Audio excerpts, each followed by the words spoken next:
시작하겠습니다. 잠깐 쉬는 동안 걱정했어요. 야, 일부 해보니까 이거 큰일 났다. 어렵다. 가뜩이나 또 매크로 얘기인데 근데 이미 시작했고. 그래도 레이달리오 나중에 이 랩크라이스 한번 보시면 이해 더 빠르실 텐데 이건 다 공짜로 이거는 프린트해서 볼 수 있는 거예요. 그걸 보시라고요?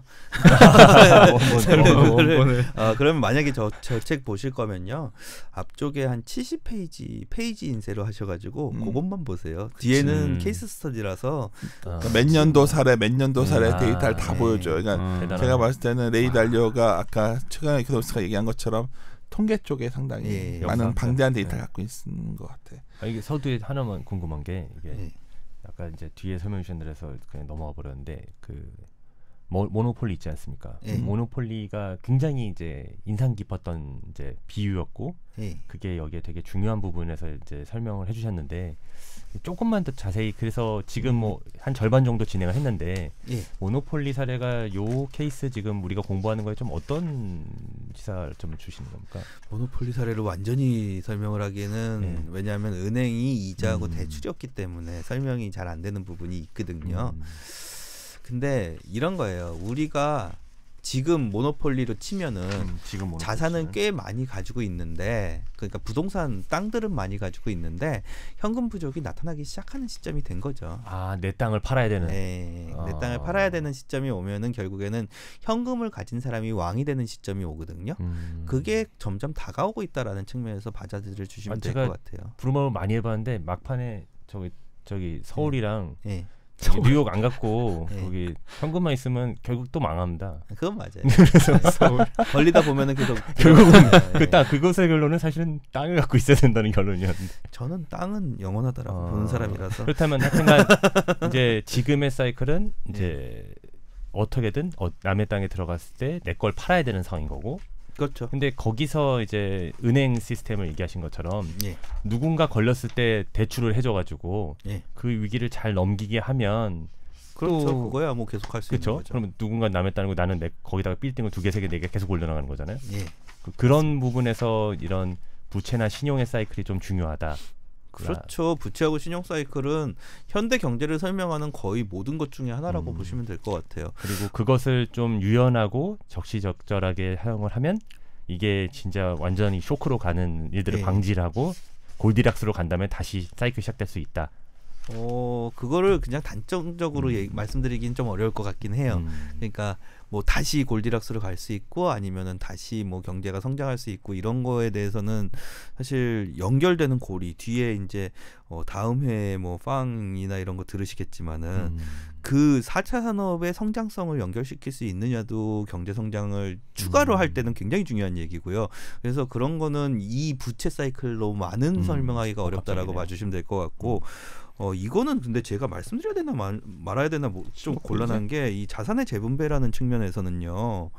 이거 되게 뜬금없긴 해요. 부채 사이클에서. 근데 사실 현 시기와 가장 유사한 이유로 삼고 있는 게 분배 사이클에 들어간 거 아니냐 이 얘기 아니에요. 지금 전 세계. 맞아요. 15페이지 그림을 갖고 전 세계가 부의 불평등이 심해졌다가 요 그림은 이제 불평등 완화 사이클에 들어간 것이다. 이 그림은 이제 벌어지는 게 오히려 불평등 완화로 보시면 되는데 이렇게 되는 경우에 사회적인 분열이 확대되기 시작하면서 결국에는 포퓰리즘 정당이 득세를 하기 시작한다라는 거거든요. 그러면 나치가 나왔던 거고.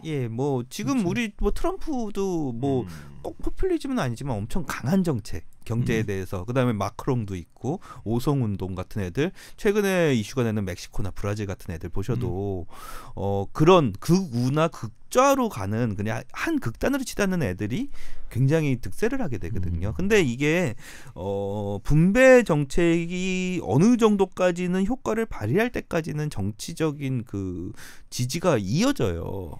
그래가지고 생각보다는 그런 애들이 그렇게 막 반짝하고 끝나버리지 않을 수도 있다라는 가능성 정도를 생각을 해주셔야 될 것 같고요. 이 차트를 보면 이제 저는 사실 좀 놀랐는데 이게 바텀 90이죠. 그러니까 부유하지 않은 90%가 1930년부터 1980년대 중후반까지 오히려 잘 살게 됐네요. 미국에선.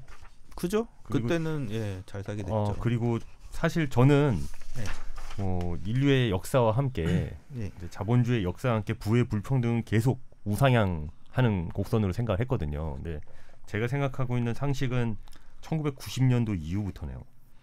이게 그렇죠. 왜냐하면은 이때는 제조업이 미국에서 엄청나게 발전을 하던 때고 그다음에 기술이 발전을 하던 때잖아요. 많은 분들이 착각하는 것 중에 하나가 기술이 발전을 하면 노동자가 설 곳을 잃는다라고 말씀하시는데 4차 때문에 기술이 발전을 하면 노동자의 임금이 올라가요.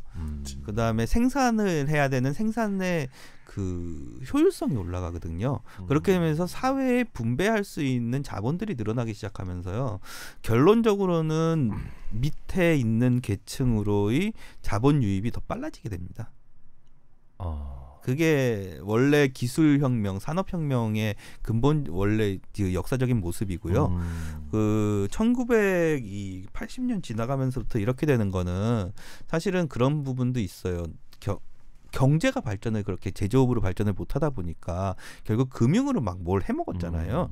그러다 보니까는 돈을 가진 자산을 가진 애들의 자산이 너무 높아지게 되는 거죠. 계속.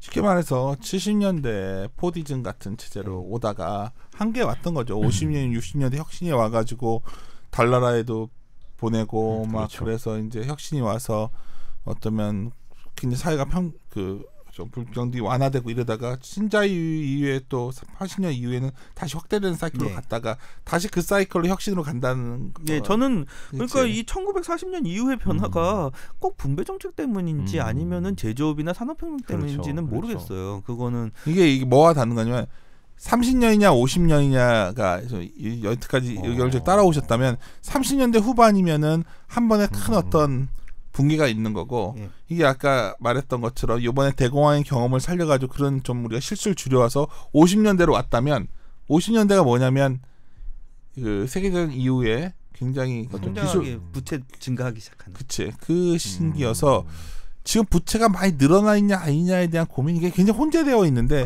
고민스러워요. 근데 중요한 거 하나는 있어요. 만약에 이번에 다시 한번 한 10년에 걸쳐서 사이클이 나온다면 이 사이클은 이노베이션 사이클일 확률이 되게 높죠. 그 당시에 50년대 우리가 잘 모르지만 그 당시 음악도 굉장히 새로워지고 뭐 정말 텔레비도 생기고 뭐 달나라도 가고 TV도 70년대까지 음악의 그렇죠. 혁신기였죠. 그래서 그러한 기술혁명의 시기인가? 그것도 역사는 똑같진 않거든. 제가 좋아하는 마크 트웨인 말대로 라임은 좀 비슷한데 반복되진 않는다는 것처럼 좀 그런 것들의 동시성이 좀 있어서 그것도 같이 감안해야 될 것 같아요. 그래서 뷰티풀 딜 레버리징 이 부분도 얘기를 하시죠. 16페이지는 저는 경제하는 입장에서는 제일 좋아하는 차트고요.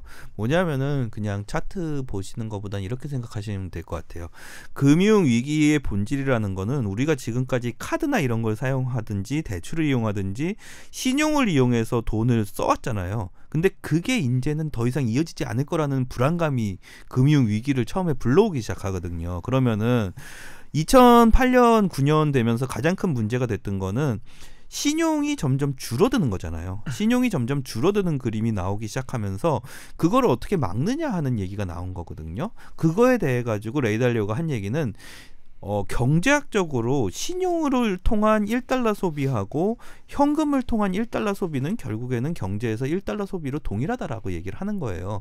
그러면 신용 1달러가 줄어든 거를 QE라는 말도 이 엄청나게 통화량을 늘리는 정책을 통해 가지고 현금 1달러로 막아버렸다라고 보시면 될 것 같고요. 그 얘기의 대답이 뭐냐면은 왜 이렇게 통화량을 많이 늘렸음에도 불구하고 경제가 성장을 못했느냐, 그렇게 뻗어나가지 못했느냐라는 거에 대해서 신용 줄어드는 거하고 통화량 늘어나는 게 똔똔이 돼버렸거든요. 근데 제가 말씀드리는 거는 최근에 QE를 종료시켰으니까 시중에 풀려있는 자금이 줄어드니까 이거는 경기 침체다라고 많이 얘기하시잖아요. 근데 QE를 종료한 근본적 원인은 신용이 살아나기 시작해서거든요. 그럼 신용이 올라가는 거하고 현금이 줄어드는 건 또 똔똔이라는 거죠. 그러니까 신용이 뭐냐면 돈이 돌아간다는 거죠. 네, 그래서 그 그림에서 봤을 때는 또 다시 경제는 밑으로 안 내려갈 거다라고 말씀을 드리는 부분이고요. 근데 이런 부분에서 약간 오차가 나오는 것 중에 하나가 현금 줄이는 것보다 무조건 신용 올라가는 레버리지가 올라가는 게 속도는 빨라요. 항상 예상할 수 없는 속도로 올라가 버리기 때문에 그래서 저는 내년에 좀 장이 이 자금 흐름이 빠르게 생각했던 것보다 빠르게 나와버리지 않을까라고. 이런 부분은 어떨까요? 예를 들어서 제가 알기론 그 책을 레이 달리오의 원칙을 읽지 못했지만 제가 알기로는 이제 뭐 아마도 지필기 그 정확한 출간 시점은 모르겠습니다. 근데 아마도 지필기는 트럼프가 당선되기 전이었을 수밖에 없다 생각하거든요. 책을 뭐 저 정도 두께의 책을 썼다면 꽤 오랜 시간 지필한 거고 철학은 이미 완성된 거고 그렇다면 사실 요즘 주가 빠지고 시장 많이 조정받고 그런 거는 꼭 금융 사이클, 신용 사이클뿐 아니라 여러 가지 뭐 미중 무역 분쟁이라던가 뭐 등등등등 또 빵의 뭐 실적의 둔화 우려라던가 여러 가지가 겹쳐지는데 마치 장이 빠지니까 갑자기 이제 이 레이 달리오의 철학의 일부분을 응용을 해서 마치 드디어 예상됐던 그런 경제 대재앙이 레이 달리오님이 예측했던 모든 일들이 한 번에 터지는 거다라고 좀 확대 해석하는 것도 있지 않은가요? 근데 프린시플로 기준으로 삼으면 맞는 얘기인데 빅데비 크라이시스 같은 경우에는 올해 발간된 책이에요. 올해도 발간된 책. 그래서 인터넷으로 그냥 무료로 뿌렸지. 그래서 무료로. 조금 이 부분도 반영해서 또 추가적으로 얘기를 또 하는 거네요. 그 안에 반영된 얘기들이 나오긴 하거든요. 그래서 사실 현대 그러니까 현실 상황을 반영을 했기 때문에 약간 끼워 맞춘 것도 있긴 있어요. 그래서 그런 부분들을 말씀드리는 거고 통화에 대해서는 저는 17페이지에 있는 그림 이거 사실 달러로 생각하시면 안 맞아요. 왜냐하면은 그 전에 이 그림이 나온 이유는 21개의 선진국의 평균이잖아요. 근데 그게 다 기축통화가 아니었기 때문에 이 보시는 것처럼 위기 구간이나 이런 구간에서는 사실 그 나라의 통화가 약세로 갔었거든요. 근데 달러는 기축통화다 보니까 서브프라임 때 터졌을 때 그때도 강세로 가버렸고 그다음에 QE를 실시했을 때도 강세로 갔었잖아요. 그래서 이 방향성하고는 좀 다르거든요. 근데 제가 하나 말씀드리는 것 중에 하나가 그 얘기 하시더라고요. QE가 종료되고 기준금리가 올라가기 때문에 달러는 강세다라고 얘기를 하세요. 논리적으로 보면 맞을 수도 있을 것 같은데 이렇게 생각을 해보시면 될 것 같아요. 과거에서부터 얘기했을 때 어떻게 됐냐면요. 위기 상황이 왔기 때문에 안전자산으로서 달러는 강세다라고 얘기를 했어요. 시장에서. 그 다음에 얘기한 게 QE나 아니면 기준금리 인하를 했으니까 미국의 경기가 좋아서도 달러는 강세다라고 얘기를 했어요. 지금 미국은 기준금리 인상을 하기 때문에 좀 경기가 안 좋아지더라도 달러가 강세다라고 얘기를 하고 있어요. 내년에 미국 경기가 안 좋아지면은 글로벌 경기에 대한 우려 때문에 안전자산으로서 달러가 강세다라고 얘기를 하겠죠. 시장에서 얘기하는 사람들은 왜 그런지 저도 이해가 안 되는데 달러가 강세인 논리밖에 없어요. 안 좋게 보나 봐요. 달러가 약세인 논리를 한 번도 얘기하는 사람들을 본 적이 별로 없습니다. 요즘은 많지 않아? 그래도 많이 늘었잖아. 없습니다. 달러 약세 논리는 없습니다. 왜 이렇게 다들 요즘에 얘기하는 거는 100을 못 넘다 보니까 100 뚫고서는 엄청 올라가진 않을 것이다라는 난 얘기를 하시는데 트럼프가 유가 약세와 달러 약세를 원하는 것 같기 때문에 달러 약세일 것 같은데 저는 항상 그렇게 얘기를 하죠. 왜냐하면 유가 약세를 원하면 어떻게 만들 수 있는지 보여줬잖아요. 그게 뭐냐면 지금 미국이 감세 효과가 사라지고 있고 미국의 어떻게든 2019년에 경기는 픽아웃 하잖아요. 어떻게든 간에. 그러면 다시 기업이익을 돌릴 수 있는 방법은 결국 코스트 다운밖에 없는데 트럼프는 비즈니스 감각이 뛰어난 사람이어서 그걸 놓치지 않고 하고 있는 것 같아요. 그러니까 시장을 늘리는 정책도 하지만 기본적으로 코스트 다운 하려면 달러를 강하게 가져갈 이유가 없다고 저는.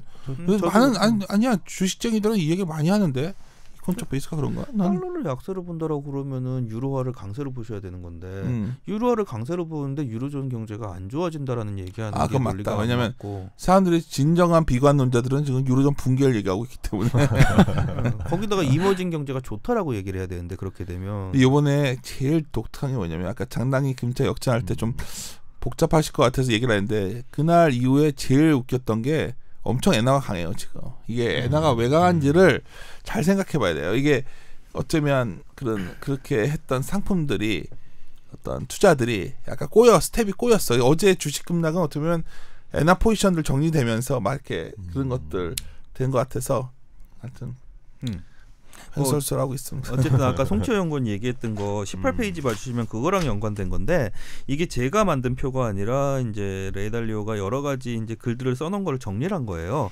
보시면은 되게 명확한 건 통화정책 1, 2예요. 그러니까 금리 조절은 기준금리 제로로 내린 거, 그 다음에 양적 완화는 QE 정책을 실시한 건데 거기서 얘기한 게 통화정책 3가 이제부터 시작될 단계다라고 얘기를 했거든요. 그 양적 완화의 힘이 점점 약해지면서 결국에는 소비자에게 직접 현금을 지급하는 정책이 나와야 된다라고 얘기를 하는 부분인데 이게 꼭 중앙은행 정책이 아니라 적자 재정을 통해 가지고 이루어져도 된다라고 얘기를 한 거는 뭐냐면요. 트럼프의 2018년 1월에 감세안을 염두에 두고 얘기를 한 거다라고 판단을 하고 있는 거고요. 예, 그래서 보고 있어요. 현실 경제를 보고선 얘기를 한 거고요. 근데 문제는 2018년 1월에 YOY로 계산을 해보시면 2019년 1월에는 효과가 거의 상쇄되거든요. 그치. 그렇게 되면 그 뒤에 그림을 봤을 때는 저는 인프라 투자 들어가야 된다. 그러니까 재정 확대라는 거죠. 감세는 뭐 다 반영된 것 같고 예. 그러면 다음 게 뭐냐 트럼프를 얘기하는 건데 이제 인프라 쪽이다. 예, 저는 그렇게 말씀을 드립니다. 민간 인프라잖아요, 또 트럼프는. 민간 인프라니까 이건 민간 인프라가 되려면은 PPP 얘기를 하잖아요. 그럼 정부에서 2천억 달러를 써가지고 그거를 1.5조면은 얼마죠? 7배, 8배를 뻥튀기를 해야 된다는 뜻인데 그러려면은 필요한 게 뭐냐라는 질문에 되게 뻔하잖아요. 민간 은행의 레버리지가 나와야죠. 그래서 레버리지에 대한 규제를 풀기 시작한 겁니다. 연말이 들어가면서. 야, 근데 내가 이제 난 어제랑 오늘 제일 쇼킹했던 게 미국의 금융지들 급락이에요. 최근에. 그러니까 상당히 금리차고 뭐고 다 떠나서 그냥 도이치방크 이후의 영향인지 아니면 은행들 비즈니스 산업이 흔들리는 건지. 첫 번째는 그거겠죠. 미국의 요즘 고민이야. 사실 이 주제가 요새 고민한 주제에서 아무래도 좀 얘기 좀 할까 했던 건데. 미국에서 매니저들이나 이런 사람들이 얘기하는 미국 경기가 안 좋아진다라는 논리의 첫 번째 근거가 미국의 주택 가격이 빠지기 시작했다잖아요. 그치. 주택 가격이 빠지는 그림이 나오기 시작하면은 은행한테는 좋을 수가 없거든요. 그렇기 때문에 그런 얘기가 나오는 건데 한 일주일 전쯤인가 재밌는 인터뷰가 미국에서 있었던 게 우리도 케이스 실러 보잖아요. 근데 로버트 실러 교수가 인터뷰를 했는데 이 얘기를 했습니다. 지금 미국의 주택 가격이 성장하는 상황으로 보면은 2006년 어쩌면은 2005년하고 유사한 그림인 걸로 생각이 된다라고 얘기를 하더라고요. 그러면서 얘기하는 게 근데 서브프라임 때하고 비교해 보면은 그때하고 비교할 수 없게 집값이 굉장히 편안하게 상승하고 있는 것 같다라는 얘기를 했어요. 그때처럼 뭐 부실로 막 한 게 아니니까. 그러니까 부정적으로 보수적으로 생각하는 경제학 교수가 그 정도로 얘기했고, 그 다음에 재밌는 건 지금이 2006년이라고 생각을 하시면요, 되게 웃기는 그림이 나오는 게 서브프라임 이전에 주택 가격의 고점을 찍었던 게 2006년이었거든요. 2005년 말 2006년 중순인데 그때 고점을 찍은 다음에 나왔던 게 주식 가격의 급등이었어요. 너무 그쪽으로만 생각하는 거 아니야? 아니 저는 그러니까 거기에서 이 주택 가격이 빠지기 때문에 무조건 자산이 다 빠지면서 얘기하는 게 그거잖아요. 주택 가격이 빠지는 게 자산 가격의 폭락을 의미하는 거다라고서는 해석을 해버리거든요. 근데 과거 사례들을 봤을 때 주택 가격은 주택 가격이 하락하는 거하고 또 자산 가격이라고 다 퉁쳐버릴 수는 없다라고 말씀을 드리는 거죠. 그다음에 사실 두 번째로 말씀드리는 거는 지금 민간은행 레버리지가 많이 올라갈 거라고 기대를 했었는데 중간선거 이후의 효과도 조금 있는 것 같아요. 뭐냐면은 레버리지 법안이 올라간 건 맞아요. 규제 완화 법안이. 근데 이거를 하원에서 민주당이 통과를 안 시켜주면 어떻게 하느냐라는 우려는 좀 생겨난 것 같아요. 그치. 근데 그런 중간선거 졌으니까 트럼프가 그런 그림에서 나오는 사실은 은행주의 문제인 거지. 뭐 지금 뭐 레버리지가 무너져가지고 은행주가 빠진 건 아니잖아요. 그렇지. 하여튼 그냥 누가 뭐래도 아까 레버리지 사이클을 얘기할 때 은행 주식들이 분명히 돈을 벌어야 되는 거잖아요. 레버리지 사이클에서는. 그렇죠. 여기서 하나 좀 궁금한 게 있어요. 뭐냐면 이제 레이달리오님은 제가 모르겠어요. 이게 지금 맞는 건지 모르겠어요. 한번 정리를 해볼게요. 레이달리오님은 이제 통화정책 1, 2 이런 것들 하고 그다음에 통화정책 3까지 해서 사실은 엄청난 몇십 년짜리 사이클의 후반부에 있고 7회 말이고 대단한 위기가 지금 임박해 있기 때문에 이러한 통화정책 3에 달하는 여러 가지 부양이 될 수도 있고 좀 더 진화된 정책을 사용해야 되는 시점이다라고 주장하는 것처럼 들리고, 또 한편으로는 지금 시장에 있는 사람들은 이제 QE도 이제 종료하는 것에 대해 기대를 하고 있고, 그리고 금리도 이제 사실은 올리기 시작했고, 우리 어느 정도 정상화됐고 안정적인 체력이 있으니까 이제 올려도 되는 상태야 라는 이제 스탠스가 좀 충돌하는 것처럼 느껴지거든요. 근데 이제 저는 여기서 궁금한 건 뭐냐면 레이달리오님은 사실은 이제 철학자나 뭐 명상하는 사람은 아니잖아요. 전 세계에서 가장 큰 헤지펀드를 실제로 운영하고 있고, 제가 잘은 모르지만 당연히 아직 청산하신 분은 아닌 것 같고 자기 포지션이 있을 거고. 그래서 어떻게 보면 시장에 자기한테 유리한 포지셔닝으로 어떻게 보면 액티비즘을 하는 거죠. 좀 더 영향을 주고. 여기에 또 액티비즘까지 넣어. 아니 이 정도 시장에 돈을 갖고 있는 사람이면 현실 및 정치 및 경제 정책에 영향을 줄 수 있는 사람 같아서요. 그렇다면 이제 그런 측면에서 자신한테 유리한 포지션으로 이제 세상의 이런 여러 가지 정책이나 뭐 음모론이 아니라 실제로 영향을 줄 수 있는 사람이니까 좀 예를 들어 위기이기 때문에 좀 더 감을 줘야 된다. 달걀 뭐 귤을 줘야 된다. 이런 식으로 좀 영향을 주고 계시는 과정으로 해석하면 좀 제가 생각하는 것도 좀 이상한 논리들입니까?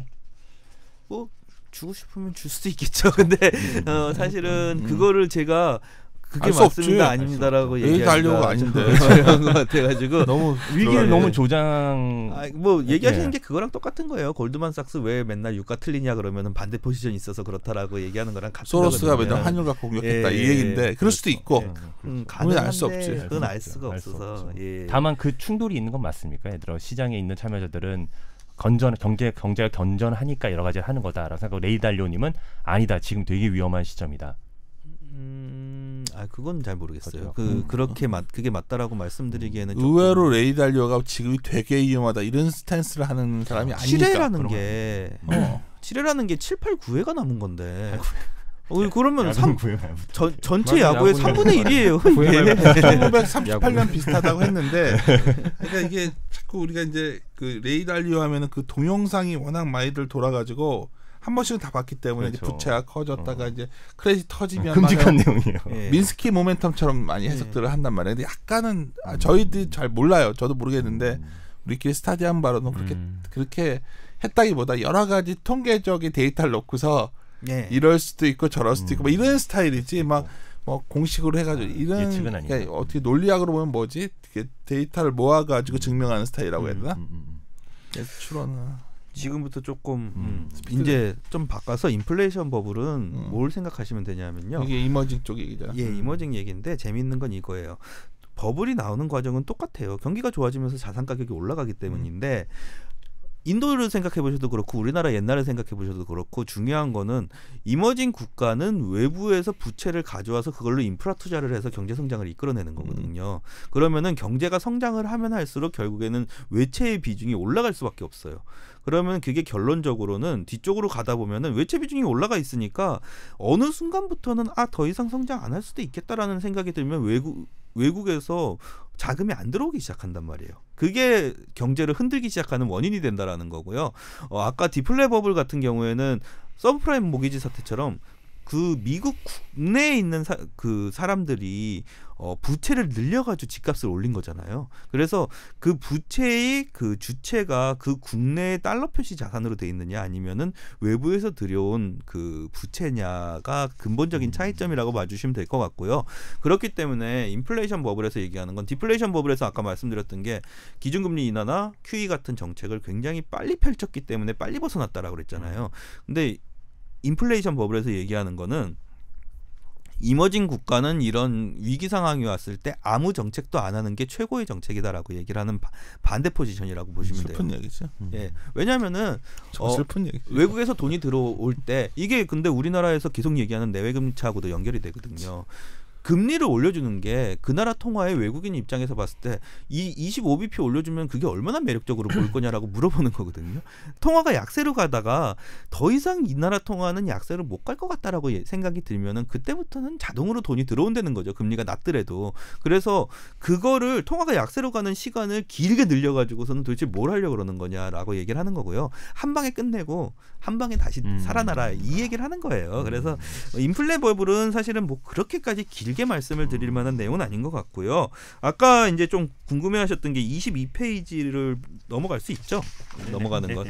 22페이지를 봐주시면은 아까 말씀드렸던 것처럼 저는 이렇게 보고 있는 거예요. 버블 국면이 이제 2003년부터 시작해가지고 2007년까지 계속해서 올라오다가 결국에는 고점을 형성하는 게 2007년 3월부터 2008년 중순까지가 고점 형성을 했고 그 다음에 공황 상태가 나타난 게 이제 그 리만 브라더스 사태나 이런 것들 나오면서 공황이 들어갔다가 해결된 게 G20이 되면서 G20 4월이었죠. 3월 4월이었는데 그때부터 시작해가지고 아름다운 부채 부채 축소 과정으로 들어간 거고 그게 나오다가 요건 조금 선을 뒤로 밀어야 될 것 같은데 2013년 5월 그다음에 2014년 9월에 QE 종료한 게 결국에는 정상화로 넘어가는 과정이었다라고 말씀을 드리는 거거든요. 근데 아까 데빗 서비스가 중요하다라고 말씀을 드렸잖아요. 데빗보다는. 그 그림을 보셨을 때 데빗 서비스가 실제로 2013년 그 중순을 지나가면서부터 올라가긴 해요. 그러니까 레이 달리오가 얘기하는 건 이 봐라 이게 올라가는 그림이면 다시 버블을 쌓아나가는 과정이 시작된 것이다라고 얘기를 하고 있는 거거든요. 그러니까 이게 막 혼재돼 있으니까 이게 이 그림을 보면 지금 또 레버리지 사이클이 시작된 걸 수도 있는 좋아 보이는데요. 근데 이 23페이지 봐주시는 것처럼 비슷한 그림 나오는 거 있어요. 1937년하고 단기금리 급등하는 건 당연히 그러니까. 기준금리 올리니까 단기금리 급등하죠. 거기다가 소비자 신뢰지수라는 거는 결론적으로 얘기하면은 그 나라 민간 소비 비중이 높은 미국인데 민간 소비자들의 그 심리가 강세로 갔다라는 거잖아요. 그러니까 심리적인 부분에서도 버블 형성이랑 비슷하다라고 얘기가 나오는 거고 24페이지 보시는 것처럼 당연히 금리 올리는 그림 나오면서 통화량 줄이고 결국에는 마지막에는 이거예요. 과거 버블 붕괴될 때보다 가격 많이 올라가지 않았냐라고 얘기를 하고 있는 거거든요. 그러니까는 버블이다라고 얘기들을 많이 하는 건데 가격이 많이 올라서 부담이다 이 얘기가 예, 그렇죠. 근데 저는 분명히 말씀드린 건 25페이지예요. 조금 빨리 말씀을 드린 것 같은데 25페이지부터 말씀을 드리면요. 가처분 소득 대비 가계 부채가 마이너스에 있다는 소리는 가처분 소득이 가계 부채보다 빠르게 올라가고 있다는 소리거든요. 아까 미국이 미국이 한국은 아닌데 미국은 지금 부럽네요. 미국은 이제 시간당 임금도 되게 쌌다가 지금 임금이 올라가고 있는 거. 진짜 소득주 성장이 나오기 시작했지. 근데 지금 임금이 올라가는 게 최저임금이 올라가서 올라가는 게 아니에요. 미국에서 나오기 시작하는 얘기는 인력 부족 현상이 너무 심화되고 있다라고 얘기가 나오기 시작했거든요. 그러면은 결국에는 부채가 증가하는 속도보다 지금 소득이 증가하는 속도가 빠르다라는 얘기는 버블로 가기가 어렵다라는 얘기랑 비슷하고요. 거기다가 옆에 아까 왜 그 로버트 실러 교수가 지금 2005년이나 6년 같다라고 얘기를 하고 되게 편하다라고 얘기를 했냐면요. 주택의 매매율 자체는 별로 안 올라왔어요. 그러니까 주택을 매매하는 사람들은 굉장히 적은 사람들이었고 뭐 과거처럼 막 너도 집 사가지고서는 이걸로 한탕한다 이런 사람들이 없었다는 거예요. 실수요자 위주로 집값을 올려놓은 거기 때문에 지금의 올라간 주택 가격이 정당한 것이 아니냐라는 얘기가 나오기 시작한 거죠. 근데 이거는 사실은 제가 많이 주장하는 거고요.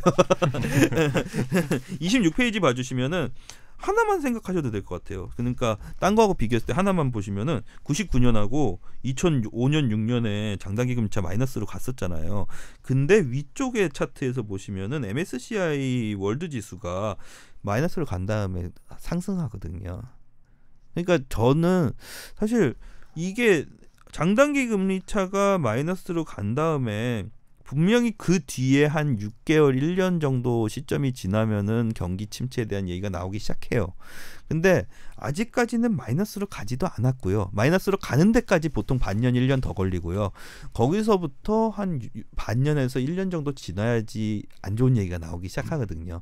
그래서 아직은 아닌 것 같다라고 말씀을 드리고 있는 부분이에요. 그래서 전체 그림에서 봤을 때 지금 상황에서는 좀 그런 것 같다라고 말씀을 드리고요.